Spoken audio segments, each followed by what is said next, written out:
módulo da apresentação de hoje, eu vou mostrar para vocês como a saturação, a sobrecarga de informações é inimiga. Imagine que você está lá tranquilo, vendo a minha apresentação aqui, né, esse slide mais clean, e de repente vocês se deparam com um negócio desse. A gente até assusta, né, assim, o que sentimento que vocês têm ao ver um gráfico, uma tela dessa forma? Gente, sinceramente, eu tenho vontade de fugir para as colinas, assim. Se eu estou assistindo uma apresentação e eu vejo algo desse tipo, a primeira coisa que eu faço é pegar meu celular e mexer em outra coisa, depois eu volto a entender o que essa pessoa está falando.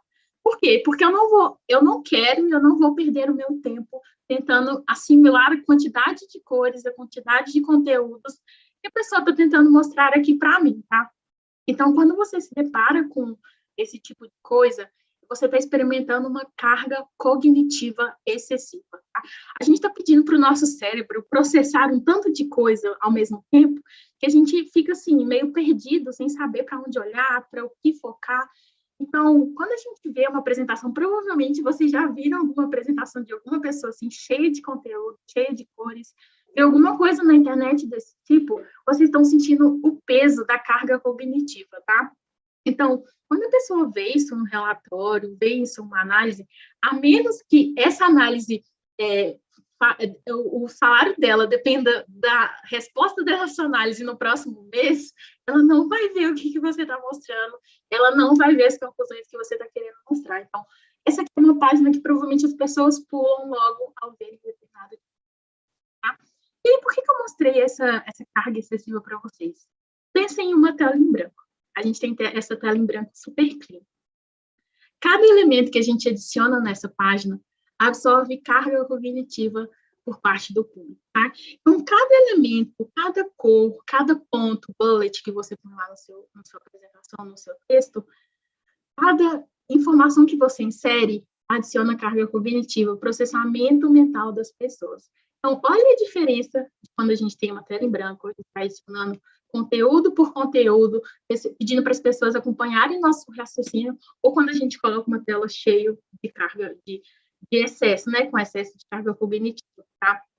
E aí, quando a gente pede para que as pessoas tenham um processamento mental muito grande para assimilar aquele conteúdo, a gente está fazendo com que a sobrecarga que ela tenha de informações seja ainda maior e que muitas vezes ela não consiga se focar naquilo que é importante para ela, tá? Então, o que a gente quer aqui daqui para frente? A gente quer ter discernimento para determinar elementos visuais que não são relevantes para a comunicação que a gente está fazendo.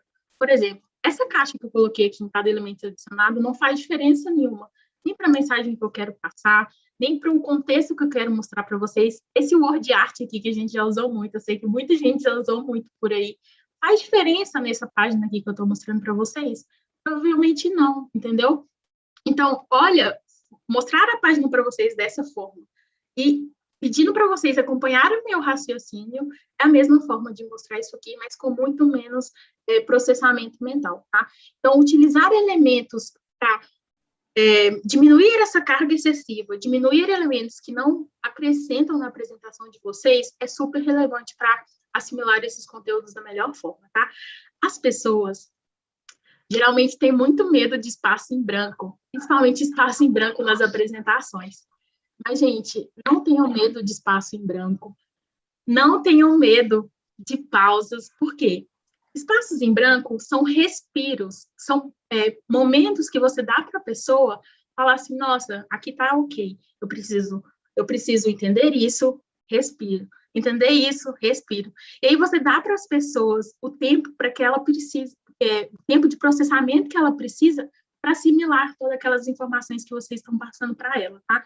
Então, não tenham medo de espaço em branco, não tenham medo de pausas na apresentação de vocês, beleza? E aí a gente entra nessa tal de carga cognitiva, tá? O que é carga cognitiva? É o esforço mental que as pessoas precisam para processar informações, né? Que é a utilização de recursos psicológicos, como memória, atenção, percepção e outras coisas. Então, quando a gente pede para o público assimilar conteúdo, assimilar informações, a gente pede para ele processar informações, né?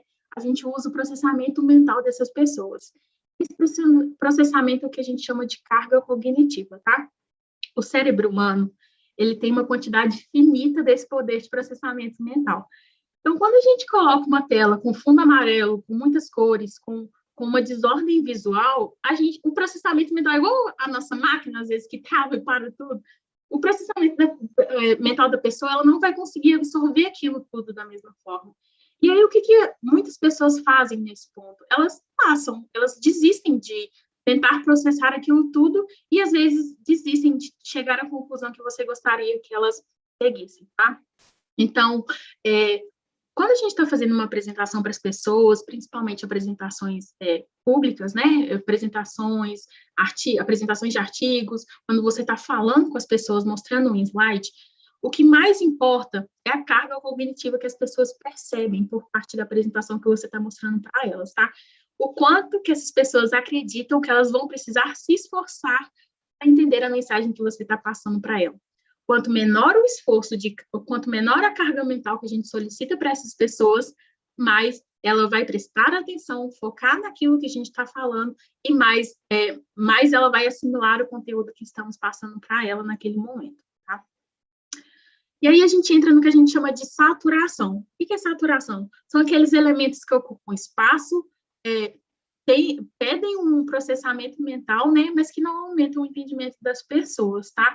Então, um dos principais culpados por essa carga cognitiva excessiva é o que a gente chama de saturação, que é colocar muitas cores diferentes, né, que não fazem sentido numa escala, elementos numa apresentação que não fazem diferença nenhuma, né, não conversam com o contexto que a gente está falando para as pessoas, visualizações que têm tantas informações, igual, por exemplo, aquele gráfico que eu falei que tinham várias linhas, mas que poderia ser escrito, aquele gráfico que tinham vários textos, várias coisas para falar 2 números, mas que, por exemplo, a gente poderia transformar em uma linha de texto, usar apenas. Então, tentem diminuir essas saturações para que nossos visuais pareçam menos complicados, né? Porque quando a gente faz com que eles pareçam menos complicados, a gente corre menos risco do público decidir que não quer ver aquilo, assimilar aquela informação que a gente está dando para elas, tá?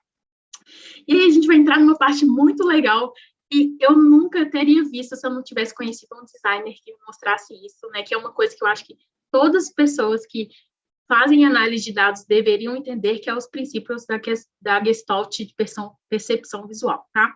A Gestalt é uma teoria da forma, é uma psicologia da Gestalt que estuda formas e leis, e é uma teoria que defende que para compreender as partes é preciso antes compreender o todo, tá? É um pouco filosófico, mas eu vou explicar para vocês melhor. Então, quando o nosso cérebro vê uma imagem igual desse tipo aí, percebam rapidamente que a gente consegue ler o que está escrito nessa imagem, que é Gestalt, né? Então, por exemplo, existem alguns princípios dentro dessa teoria, onde a gente consegue definir que aquela ali é uma letra L por causa da região em comum que a gente colore. A gente consegue fechar ali, o nosso cérebro automaticamente delimita o A e consegue ler essa letra. Então, é por isso que muitas vezes a gente consegue ter essa percepção visual do todo e assimilar essa informação que a gente está passando, tá? E aí é muito legal, porque essa teoria diz que o inteiro é interpretado de maneira diferente do que a soma das suas partes. Então, quando o nosso cérebro vê essas informações, provavelmente que vocês veem a imagem primeiro, né? Essa fonte, a árvore, o saxofonista, e aí depois o nosso cérebro começa a assimilar as partes, né, que são esses 2 rostos que aparecem na primeira imagem, o gorila, o leopardo e a mulher que aparece aí na imagem do saxofonista, tá? O olho humano, ele percebe o inteiro antes de perceber suas partes individuais, tá? Então, para que serve essa teoria? O mundo visual é muito complexo, como eu falei, e as pessoas sofrem essa sobrecarga de informações, tá?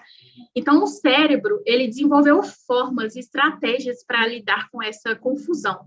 Tá muito alto? Vocês estão ouvindo o barulho que tá aqui? Não? Perfeito. Ah, tá, porque tá um carro aqui.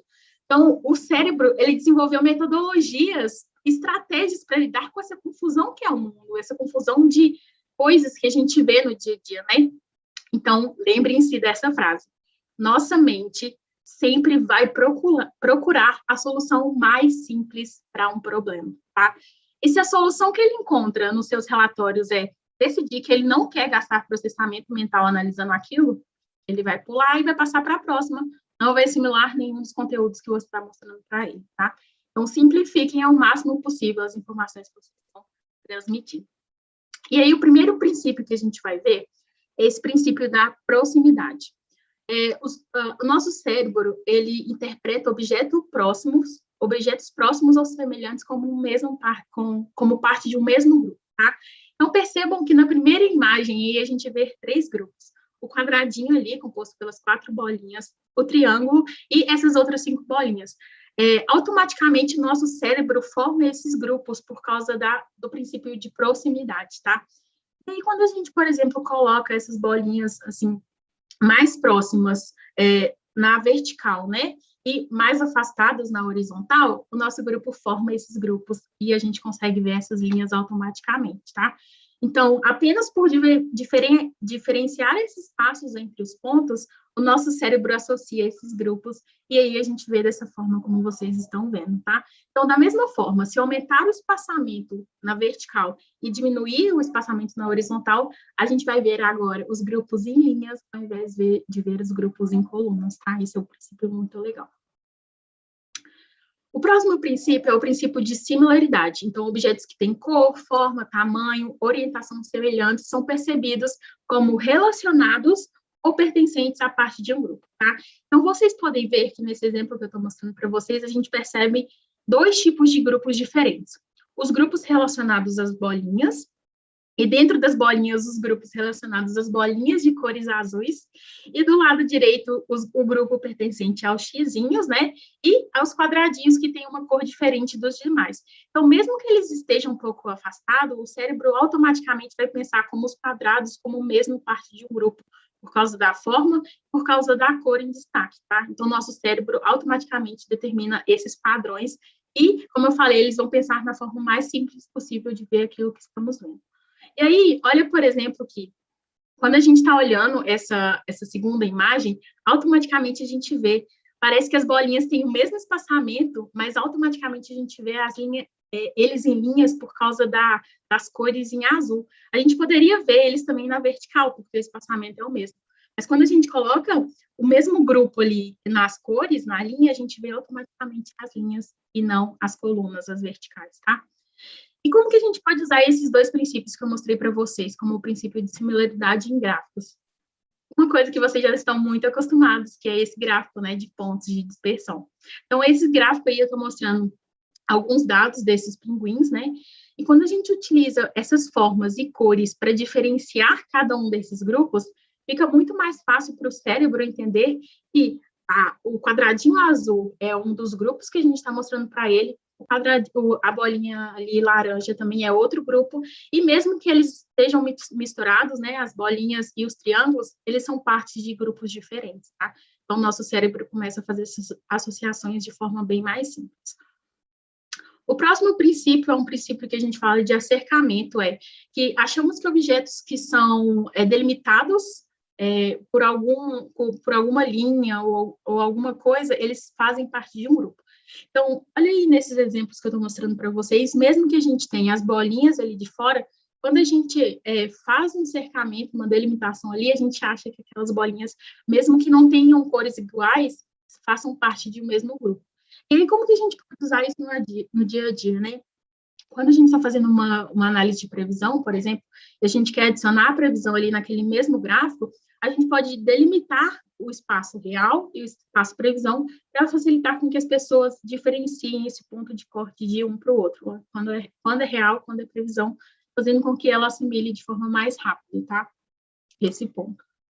E aí tem um princípio muito legal também, que é o princípio do fechamento, que é quando partes de um todo estão faltando, os nossos olhos preenchem a essas lacunas, tá? Mostrando para vocês aí 2 exemplos da logo do Descomplica Estatística. Eu não sei se todo mundo consegue assimilar, mas existe um D intrínseco aí nessa imagem. Então, a gente tem um Dzinho, onde a gente pode ver se... Agora que eu falei para vocês, provavelmente todo mundo vai ver, né? Mas nossos olhos automaticamente fecham nessas formas que estão faltando. E aí, igual o panda, onde não existe uma linha ali para fechar, né, a forma desse panda, mas a gente consegue ver claramente ali onde termina a parte de cima desse panda aí, tá? Então, é muito comum o nosso cérebro, ele fechar esses pontos, né? Ele procurar a forma mais simples de enxergar essa forma e fazer esse delimitamento. Então, quando a gente está usando gráficos, fazendo gráficos, não é necessário criar bordas para os gráficos. Por quê? Porque, como eu falei para vocês, o cérebro já faz isso automaticamente, delimita esses espaços.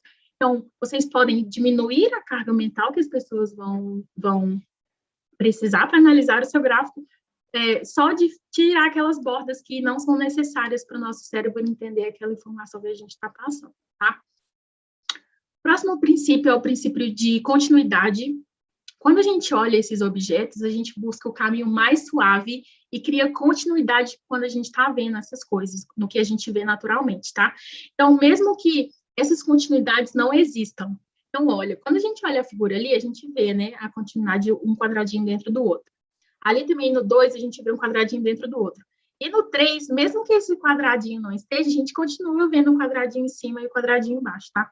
Então, por isso, pela forma como o nosso cérebro funciona, é tão fácil ler gráficos de barra, e é por isso que também é um gráfico que deve ser muito utilizado para que todas as pessoas entendam a informação que vocês estão transmitindo. Por quê? Quando as barras estão alinhadas, nosso cérebro pensa, elas teriam que estar elas deveriam ter uma continuidade.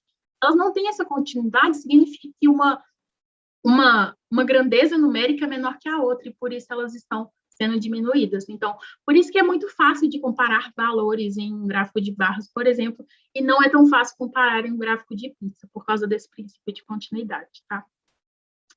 O princípio de conexão, que é o cérebro tende a considerar objetos fisicamente conectados como parte de um grupo, e é por isso que em gráficos de linhas, gráficos de séries temporais, a gente utiliza a linha para conectar esses objetos, porque fica muito simples da pessoa entender que aqueles pontos, eles estão conectados de alguma forma, e muitas vezes essa forma essa conexão é feita por causa do tempo, né? Uma mesma variável foi medida ao longo do tempo, e por isso elas têm uma conexão entre elas, tá? Então, a gente considera esses grupos fisicamente conectados como sendo de um mesmo grupo, tá? E aí, eu passei aqui. E aí, olha, percebam uma coisa. A nossa conexão, quando esses pontos estão conectados, essa conexão é mais forte do que usar forma, cor ou outra coisa. Então, mesmo que a gente tenha cores diferentes, grupos diferentes, o nosso cérebro, ele vai automaticamente formar essas conexões entre as bolinhas, tá? Então, mesmo que a gente tenha pontos diferentes, a conexão é mais forte, é o princípio mais forte aí, que é o princípio que o nosso cérebro assimila melhor, tá? Falando um pouquinho sobre ordem visual, olha esse tipo de gráfico aqui para vocês. A pessoa tentou usar muitas informações, muita coisa ao mesmo tempo, e aí tem muito texto, a gente não tem espaçamento em branco, a gente não tem ordem, a gente não tem nenhum indicativo de onde a pessoa deve focar para entender ali o que estamos mostrando para ela, tá? Então, aqui falta alinhamento, a gente tem espaços mal usados, então, quando um layout, um designer, ele é mal usado, ele também atrapalha na assimilação de informações, tá? Então, o visual, o designer, ele deve ser usado de forma que as pessoas consigam assimilar aquilo mais rápido. Então, quando a gente começa a colocar ordem visual nas coisas, colocando, por exemplo, alinhando à esquerda, que é por onde as pessoas começam a ler geralmente, colocando atributos pré-atentivos, como destacando as palavras mais importantes, destacando quais são as barras, as cores mais importantes para a gente entender. Olha a diferença de sobrecarga mental que vocês precisam para entender um gráfico desse tipo ou um gráfico desse tipo, tá? Então, alinhar esses pontos, né, esses designers de um gráfico também faz super diferença na simulação de conteúdo por parte das pessoas. E aí, quando a gente não usa essas coisas que eu estou falando para vocês de forma estratégica, a gente chega no mesmo ponto, que é quando tem cores demais, quando esses pontos a gente não consegue assimilar a diferença entre eles, ou quando, por exemplo, a gente não consegue, a gente destaca tanto as coisas que nada se torna relevante mais ali naquele gráfico, tá? Então, tentem usar cores, pontos, diferenças de formas, de forma mais estratégica para que as pessoas consigam entender aquilo que a gente está falando. E aí, um exemplo, a gente poderia mudar esse gráfico, onde cada um desses pontos, cada uma dessas cores e dessas formas são usadas. Percebam que nesse gráfico eu estou comparando a nossa empresa com outros concorrentes. E aí, eu dei tanto destaque para os outros concorrentes que eu não consigo avaliar de forma significativa como que minha empresa está em relação aos demais concorrentes. E se a gente muda esse gráfico para um desse tipo aqui, olha a diferença de assimilação de informação. Eu sempre destaco a nossa empresa em azul, colocando ela no primeiro ponto, mesmo que a grandeza dela não seja maior. E aí, olhando pelas barras, eu consigo ver o quanto a minha empresa está acima em determinado item, né? Quanto que o desempenho dela está maior do que as outras, em relação aos outros concorrentes que não são tão relevantes para mim. A minha ideia é fazer essa comparação, mas de fato ver como que minha empresa está em relação aos demais em cada um dos itens apresentados aqui, tá? Bom, vamos então para um processo de saturação de um gráfico, tá? Imaginem que vocês são uma equipe de tecnologia e vocês recebem aqueles tickets, né? As pessoas enviam tickets falando sobre problemas, sobre questões técnicas do funcionário. E aí, no ano passado, 2 pessoas saíram da equipe e você não substituiu essas pessoas. E aí, vocês têm esses funcionários, né? E eles falam para vocês que eles não estão conseguindo atender ao número de tickets que está chegando. Você precisa ver se é necessário ou não contratar novas pessoas para o lugar daquelas que saíram. E aí, quando a gente faz um primeiro gráfico, a gente faz um gráfico desse tipo aqui, tá?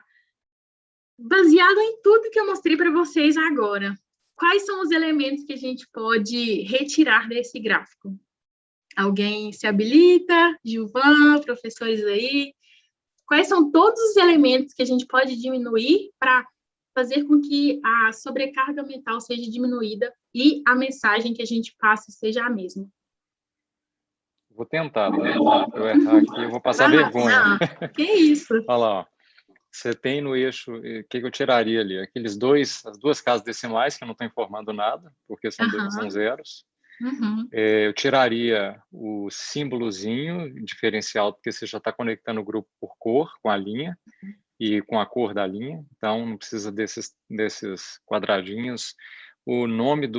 Talvez o nome dos meses eu diminuiria, porque a gente é a princípio que você completa o resto da informação com uma parte, então talvez eu retiraria. Tiraria a borda, que você falou que não precisa, e talvez essas linhas internas também, não sei. Acho que é isso. Nota 10, Gilvan, você viu quase todos os detalhes, parabéns. Deixa eu te contar, então... porque eu vi os slides, agora eu vou te contar porque eu vi os slides. Não. Não é porque eu sou inteligente, não é porque eu vi os slides, eu já sabia.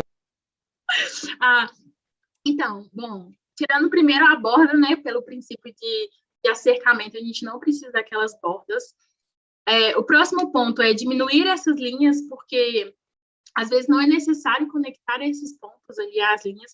Se a pessoa não precisa, né, conectar cada um dos pontos, essas linhas de fundo não são necessárias, mas podem ser mantidas às vezes, tá? Outro ponto igual o Gilvan falou, que são esses pontos diferentes, né, o quadrado e esse outro pontinho, que não trazem informação nenhuma para o meu gráfico. Os zeros à esquerda ali, que não acrescentam informação nenhuma, e também o nome dos meses, né? Porque a gente diminuiu tudo que a gente precisava. E outra coisa também, a gente pode trocar a legenda ali, de tirar a legenda de baixo e colocar ela em frente aos gráficos para que seja mais fácil de entender o que cada um desses resultados estão falando, tá? Então, aí a gente consegue ver rapidamente quais são os pontos que a gente precisa prestar atenção e o gráfico fica muito mais clean. Olha a diferença de um gráfico para o outro e eles passam a mesma informação, só que com um nível muito menor de sobrecarga mental, tá? Então, a ideia é essa. Uma outra coisa que a gente poderia ter feito, que a autora não colocou, é tirar a escala aqui do eixo Y e colocar os valores diretamente em cada um dos pontos, né? Ou só os valores em cima de onde começa a ter diferença ali, né? Que é quando as linhas ficam diferentes. É outra coisa que a gente poderia fazer também. Carol, a professora Laura está fazendo uma pergunta aqui, ó. Você quer, Laura, fazer a sua própria pergunta? O que é que eu faço? Eu estou pensando nos meus slides, né? E nesse gráfico, por exemplo, eu começaria, e essa é a minha pergunta, não começaria de zero, porque eu tenho um espaço ali demais para meu gosto, e daria uma espécie de zoom. Seria? Qual é a sua opinião? Bom, nesse caso, como a gente está usando uma mesma escala, eu acho que não teria problema começar de um outro ponto, né? Eu geralmente sempre gosto de começar, principalmente, por exemplo, se você tiver que comparar esse gráfico com o outro, eu sempre padronizo as escalas desses gráficos. Sim, mas como claro. você está usando a mesma escala ali, eu acho que você poderia mesmo começar da escala de cima, por causa desses espaços. Mas lembre que espaços em branco não são um problema, tá? Que são respiros para as pessoas. Mas nesse caso, não faria problema você começar essa escala ali em um outro ponto mais assim. Não teria problema nenhum. Tá? Obrigada, Ana Carolina. De nada. Obrigado, a Laura, nossa coordenadora do curso. Bom, levando as lições aprendidas nesse capítulo de agora, sempre que você coloque informações diante do seu público, diante das pessoas, você está gerando carga cognitiva, pedindo para que ele use o poder do cérebro para processar essas informações, tá? Então, tenham muito cuidado na quantidade de carga que você exige dessas pessoas para que elas assimilem aquele conteúdo. A saturação visual cria carga cognitiva excessiva, cores, formas e outras coisas que não acrescentam nada na conclusão que vocês estão chegando podem atrapalhar a transmissão da nossa mensagem. Ao invés de ajudar, eles vão fazer o contrário e atrapalhar essa transmissão de informações. E esses princípios que eu mostrei para vocês agora, como eu mostrei também, podem ser utilizados nos gráficos que a gente usa e podem ajudar a gente a entender como as pessoas veem as coisas, né? E como elas identificam essas informações que a gente está passando e quais elementos a gente pode remover desses gráficos, dessas análises que não são relevantes para o entendimento dessas pessoas. Mantenham espaços em branco nas apresentações de vocês, usem alinhamentos, eu vou mostrar para vocês que as pessoas têm um processo de leitura de slides, de tudo. E outra coisa também quando vocês forem apresentar, não coloquem todas as informações ao mesmo tempo. Porque como as pessoas leem as tabelas, as pessoas leem os slides. Então, como você tem essa possibilidade de mostrar para a pessoa o que você quer que ela veja, use pontos, vai colocando uma informação por vez para fazer com que as pessoas acompanhem seu raciocínio, acompanhem aquilo que você está falando para elas, tá? Então, tentem nunca usar um slide com todas as informações de uma vez só.